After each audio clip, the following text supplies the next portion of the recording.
কই বা নিশিকিগই হল জাপানের জাতীয় মাছ। নিশিকি শব্দটি জাপানি ভাষায় একটি রঙিন ব্রোকেটকে বর্ণনাত্মক শব্দ এবং কই এর অর্থ কার্প।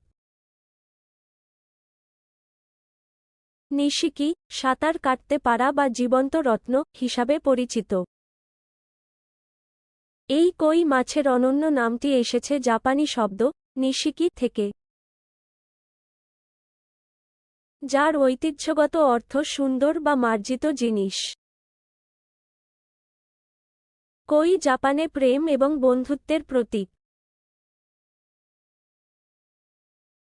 সৌন্দর্য বৃদ্ধির উদ্দেশ্যে রাখা কার্পের রঙিন প্রজাতিগুলির জন্য কই একটি অনানুষ্ঠানিক নাম।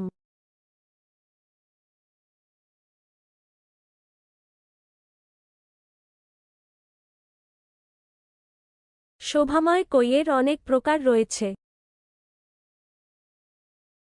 এগুলোর প্রধান কিছু রং হল সাদা, কালো, লাল, কমলা, হলুদ, নীল, বাদামি এবং ক্রিম রং।